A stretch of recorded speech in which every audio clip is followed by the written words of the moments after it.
Hi friends, எல்லோரும் எப்படி இருக்கீங்க?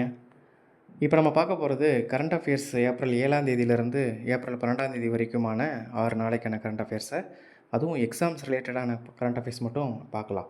ஏன்னா எலெக்ஷன் கேம்பெயின் போயிட்டுருக்கிறதுனால நிறையா அப்பாயின்மெண்ட்டாக இருக்கட்டும், எந்த ஒரு எக்ஸாம்ஸ் ரிலேட்டடான பாயிண்ட்ஸ் எதுவுமே தகவல் இல்லை. நம்ம பொறுக்கி பார்க்குறதா இருக்குது. அப்படி தான் ஒரு 18 பாயிண்ட்டு நோட் பண்ணிட்டு வந்திருக்கேன். இதை மட்டும் பார்த்தா போதுமான்னு சொல்ல முடியாது. இதுவும் இம்பார்ட்டன்ட் அப்படின்னு பார்த்துக்கோங்க. அதுக்கு முன்னாடி நம்ம சேனல் பிடிச்சிருந்ததுன்னா சப்ஸ்கிரைப் பண்ணிவிட்டு உங்கள் ஃப்ரெண்ட்ஸ்க்கும் ஷேர் பண்ண சொல்லி சப்ஸ்கிரைப் பண்ண சொல்லுங்கள். வாங்க ஃபஸ்ட்டு பாயிண்ட் பார்க்கலாம். தமிழ்நாட்டில் ராம்சார் தலங்களின் மொத்த எண்ணிக்கை 20ஆக அதிகரிச்சிருக்கு. அதுவும் சமீபத்தில் ராமநாதபுரம் மாவட்டத்தில் 2 பறவைகள் சரணாலயம் அறிவிக்கப்பட்டிருக்காங்க. இருக்கிற 20 மொத்த ராம்சார் தலங்களில் ராமநாதபுரம் மாவட்டத்தில் மட்டும் 6 இருக்கிறதாக சொல்லப்படுது. அதில் ரீசெண்டாக கொண்டு வந்தது சக்கரக்கோட்டை பறவைகள் சரணாலயமும் தேர்த்தங்கல் பறவைகள் சரணாலயமும் ரெண்டுமே இப்போ ரீசெண்டாக அறிவிக்கப்பட்டது.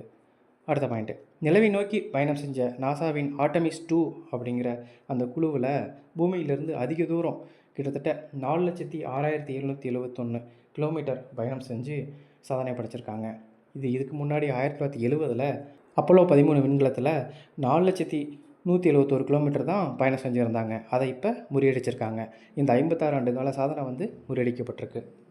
அடுத்த பாயிண்ட்டு, உலகிலேயே மிக தூய்மையான குடிநீர் உள்ள நாடுகளோட பட்டியலில் இந்தியா 144வது இடத்தை பிடிச்சிருக்காங்க. இதில் 3 நாடுகள் முதலிடத்தில் வைக்கிறாங்க: ஜெர்மனி, கிரீஸு, பின்லாந்து. அடுத்த பாயிண்ட்டு, நாட்டில் முதல் கடல் விமானம் ரிஷிகேஷில் இருக்கிற கங்கை தடுப்பணையில் நேற்று வெற்றிகரமாக சோதனை செய்யப்பட்டது. அடுத்த பாயிண்ட்டு, தமிழ்நாடு தலைமைச் செயலாளரை மாற்றி இந்திய தேர்தல் ஆணையம் நடவடிக்கை எடுத்திருக்காங்க. அதுக்கு முன்னாடி முருகானந்தம் அவங்க இருந்தாங்க. இதுக்கு பதிலாக சாய்குமாரை நியமனம் பண்ணியிருக்காங்க. அடுத்த பாயிண்ட்டு, இப்போ ரீசெண்டாக 3 மாநிலங்களில் தேர்தல்கள் நடந்து முடிஞ்சிருக்கு. அது கேரளாவில் 77.93%, அஸ்ஸாமில் 85%, புதுச்சேரியில் ஆல்மோஸ்ட் 90% வரலாறு காணாத வாக்குகள் பதிவாயிருக்குன்னு சொல்கிறாங்க. அடுத்த பாயிண்ட்டு, இந்திய டெஸ்ட் கிரிக்கெட்டின் மிக வயதான முன்னாள் வீரராக சிடி கோபிநாத் கிட்டத்தட்ட 96 வயசு ஆகுது அவருக்கு. சென்னையில் ஏப்ரல் 9ஆம் தேதி காலமாயிட்டார். அடுத்த பாயிண்ட், சர்வதேச 2020 கிரிக்கெட் வரலாற்றில் ஒரு இன்னிங்ஸில் 9 விக்கெட்டுகளை வீழ்த்தி பிரேசில் வீராங்கனை வேகப்பந்து வீச்சாளர் லாரா காட்டோசா அப்படிங்கிறவங்க புதிய உலக சாதனையை படைச்சிருக்காங்க. அடுத்த பாயிண்ட், இந்தியாவின் மொத்த தோல் ஏற்றுமதியில் 47% காலனியும் மற்றும் தோல் பொருட்கள் உற்பத்தியில் 38% பெற்று தமிழ்நாடு முதலிடத்தில் இருக்குது.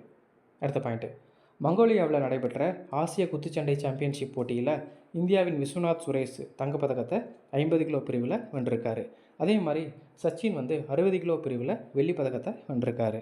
அடுத்த பாயிண்ட்டு, இந்தியாவின் பொருளாதார வளர்ச்சி ஏப்ரல் 1ஆம் தேதி தொடங்கிய நடப்பு நிதியாண்டில் 2026-27 அந்த நிதியாண்டில் 6.9% அதிகரிக்கும் அப்படின்னு ஏடிபி, அதான் ஏசியன் டெவலப்மெண்ட் பேங்க்கு தெரிவிச்சிருக்காங்க. அடுத்த பாயிண்ட்டு, மத்திய பிரதேசத்தில் இருக்கிற பர்கான்பூர் மாவட்டத்தில் இருக்கிற போர்சார் கிராமத்தில் தரக்குறைவான கெட்ட வார்த்தைகளை பேசினா ரூபாய் 500 அபராதம் விதித்து கிராம பஞ்சாயத்தால் முடிவு செய்யப்பட்டிருக்கு. அந்த 500 கட்ட முடியல அப்படின்னா 1 ஹவர் துப்புரவு பணியாளராக அவங்க செய்கிற ஒர்க்கை செஞ்சு முடிக்கணும் அப்படின்னு சொல்கிறாங்க. அடுத்த பாயிண்ட்டு, யூபிஐ மூலம் 10,000 ரூபாய்க்கு மேலே அனுப்புனா அது 1 மணி நேரத்துக்கு அப்புறம் தான் போய் சென்றடையும் அப்படின்னு ஒரு புதிய விதியை ஆர்பிஐ கொண்டு வரதா திட்டம் வகுத்துட்ருக்காங்க. அடுத்த பாயிண்ட்டு, அமைதிக்கான நோபல் பரிசு பெற்ற ரஷ்யாவின் பழமையான மனித உரிமை குழுவான மெமோரியல் அப்படிங்கிற இயக்கத்தை அந்நாட்டு உச்சநீதிமன்றம் தீவிரவாத அமைப்பு என ரீசெண்டாக அறிவிச்சிருக்காங்க. அடுத்த பாயிண்ட்டு, ஏப்ரல் 11 அன்று மகாத்மா ஜோதிபா பூலே அவரோட 200வது பிறந்தநாள் விழாவை சிறப்பாக தலைவர்கள் கொண்டாடினாங்க. அடுத்த பாயிண்ட்டு, ஸ்பெயினில் நடைபெறும் ISSF உலகக்கோப்பை துப்பாக்கி சுடுதல் போட்டியில் இந்தியாவின் பாலக் மற்றும் முகேஷ் நிலவல்லி இந்த 2 பேர் ஜோடி தங்கப்பதக்கத்தை வென்றிருக்காங்க. அடுத்த பாயிண்ட்டு, ஆசிய சீனியர் மல்யுத்த சாம்பியன்ஷிப் போட்டியில் இந்தியாவின் சுஜித்தும் அபிமன்யும் தங்கப்பதக்கத்தை வென்றிருக்காங்க. ஓகே, ரெகுலராக பார்த்துட்டே வாங்க நம்ம சேனலை. அடுத்தது வர கரண்ட் அஃபேர்ஸை வீக்லி ஒன்ஸு அப்லோட் பண்ணுறேன். தேங்க்யூ.